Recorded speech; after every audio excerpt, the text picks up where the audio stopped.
kalau mau bersihin sampah tuh jangan tempat sampahnya dibuang bodoh. Iya kan, dulu blokir Reddit juga kayak gitu. Iya. Iya, kita sampai sekarang masih belum bisa akses Reddit. Iya, belum bisa. Mati semua akses. Orang yang nyari duit di media sosial sampai sekarang nggak ngerasa ada kebermanfaatan yang diambil dari institusi pemerintah ini ya. Saya nggak ada insentif, nggak ada kemudahan. Ada yang aturan ya, aturan 1, aturan 2 kan gila. Ini semua stick bang, carrotnya nggak ada. Iya, masa stick semua. Wih, Budi Adiputra. Mantap. Perdana Menteri ya, Menteri Utama ini ya kan. Perdana Menteri. Oh, lu Menkominfo. Lu Menkominfo, gua. Paten ya? Lu pilih jabatan apa? Bisa ya pilih jabatan. Bisa. Oke. Di sini atur halo. Dudukannya lu bikin konten dulu kan. Nanti buat ditayangin.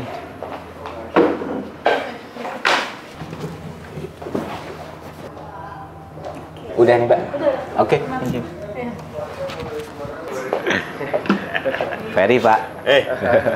Berarti ini. UNESCO datang, dia bawa proposal sosial media, dewan sosial media. Negara begini, kan dia nggak bisa dong tiba-tiba udah ada di kerusuhan. Terus kita baru nyesel. Misalnya, contoh di Papua itu ketika terjadi kerusuhan karena disebarin SMS, WA atau SMS pada waktu itu harus kita matikan. Oh bisa ya? Dikontrol dong. Jadi online nggak dimatiin? Selama ini ya Kominfo mengambil peran itu berdasarkan undang-undang. Jadi tidak melakukan misalnya take down ataupun blokir tanpa alasan undang-undang. Jadi moderasi adalah bahasa moderat untuk melakukan tindakan-tindakan dan sebenarnya. Sejauh ini setelah mendengar itu ya nggak setuju lah jelas. Aduh, gua batuk. Lanjut Pak. Ya jelas nggak setuju karena barangnya nggak kelihatan, yang mau diatur juga belum kelihatan dan mohon maaf Pak Nizar, boleh saya jujur dan terbuka sebagai seseorang yang cari makan di internet ya. Iya, kita belum ngerasain Kominfo hadir untuk kita. Iya kan? Nah, belum hadir nih, udah buat sesuatu lagi nih. Yang mana sesuatunya sifatnya moderasi. Kalau bahasa kasarnya pengawasan, pengaturan. Iya, yang mana walaupun ini ada naskah akademik 161 halaman nih dari UNESCO untuk rekomendasi buat Dewan Media Sosial. Dan fokus utama dari rekomendasi itu kan perundungan, bullying, dan lain sebagainya. Mana emang itu negara harus hadir dong supaya orang tidak kena itu lagi. Tapi kan nggak bisa dong kemakan bahasa-bahasa kayak gini doang. Ya terakhir kita kemakan bahasa kayak gini jadinya UIT. Iya nggak? Yang awalnya kita taunya oh ini untuk sistem transaksi elektronik nih. Pada akhirnya peruntukannya melebar sekali. Ya. Sama kayak Dewan Media Sosial. Untuk sekarang ya saya sangat skeptis dan butuh tahu apa aja yang diatur, apa aja yang diregulasi gitu. Ditambah lagi skeptisme ini bertambah karena ini kita itu ngerasa kayak beberapa hal sebenarnya bisa Kominfo lakukan tapi tidak lakukan. Bisa. Judi online. Dari nomenklaturnya juga harus dipikirin. Dewan Media Sosial itu terdengar represif. Kenapa nggak perlindungan? Kenapa nggak pengayoman atau hal-hal yang sifatnya mengayomi semua elemen masyarakat loh, sesuai dengan apa yang Menkominfo Indonesia sampaikan kan tadi, supaya semuanya independen, terlibat dan lain sebagainya. Apalagi sekarang kita tahu banyak sekali isu-isu media sosial yang pada akhirnya berimpact pada masyarakat secara keseluruhan gitu. Dari era Arab Spring itu kan karena media sosial juga ya. Pak Jokowi bisa naik karena media sosial. Ya kan? Rasa curiga itu selalu muncul ketika pemerintah membuat sesuatu yang berhubungan dengan internet. Ya daripada percaya, mending curiga kan? Percaya terus nanti kecewa loh Pak. Skeptisnya, kecurigaannya itu karena memang harus by default aja. Enggak by default karena emang belum dikasih. Oke. Iya kan? Sekarang bayangin nih. Bayangin nih. Kita punya organisasi kayak BPK di kabinet bayangan ini. Bayangin kalau orang BPK-nya itu diminta ngaudit. Terus Pak Pres bilang, percaya aja gitu. Pokoknya konsepnya kayak gini. Ya untuk apa Bapak bayar auditornya? itu kan masuk akal ya. Maksudnya kita belum tahu barangnya, dan apalagi UNESCO yang udah ngasih rekomendasi gitu, dan memang banyak kasus perundungan di media sosial. Tapi apakah fungsinya akan sebatas di situ kan kita nggak pernah tahu. Apa kemungkinan terburuk yang Pak Menteri bayangkan dengan Ada barang yang belum sampai ke tangan ini? Kemungkinan terburuk ya moderasi tadi. Apa? Seperti apa? Moderasi itu bahasa moderat untuk Iya. mengawasi dan Mengatur. Iya. Sekarang semua platform itu udah punya community guide dengan aturan dan regulasi masing-masing, supaya tahu teman-teman di setiap platform ini beda-beda. TikTok itu ketat sekali, asap rokok aja nggak bisa masuk. Maksudnya itu pasti take down. Kita live ada asap rokok itu pasti dihilangin. Jadi moderasinya udah sangat ketat sekali. Satu, kedua, Indonesia kan negara hukum dan punya produk hukum sebenarnya. Pencemaran nama baik udah ada pasalnya. Fitnah udah ada pasalnya. Konten-konten provokasi udah ada pasalnya. Nah sebenarnya kan tumpang tindih seperti ini nih, kita bingung. Sekarang sih yang sudah ada pasalnya aja kayak judi online aja. Lalu dibilang ya kita blok 1 tumbuhnya 1000. Ya jangan blok websitenya dong. Payment gateway-nya kan bisa. Atau kalau emang itu ribet juga entah apapun alasannya, orangnya kan bisa. Jangan promosiin pakai ini. Itu kan influencer gede, terkenal. Dan nyari daftarnya nggak susah. Kalau kayak gini, kalau misalnya Kominfo kita udah bisa, waduh saya agak ngeri ya ngomong kayak gitu. Dalam hal ini Kominfo yang mau buat Dewan Media Sosial, ngasih dulu nih tugasnya nih gitu. Aku rasa masyarakat nggak akan sesusah itu untuk percaya gitu. Oh ya beneran nih, mereka punya etikat baik untuk itu gitu. Oh ini diselesain dulu. Percaya masyarakat akan mendukung kalau emang programnya kelihatan. Bikin kebijakan, operasi influencer judi online. Top, ditindak, ditutup akunnya gitu. Oke kalau itu masalahnya ranah hukum, ya udah biarkan aparat hukum kita yang bekerja, tapi kan Kominfo punya kewenangan untuk ngeblokir. Ngeblokir akunnya, take down akunnya. Ya kan? Kalau dia terbukti pernah promosi, dan gampang sekali loh kalau ada political will-nya. Apakah kita membiarkan media sosial ini menjadi sebuah rimba belantara di mana hukum rimba berlaku? Gitu. Ya enggak. Kan? Enggak kan?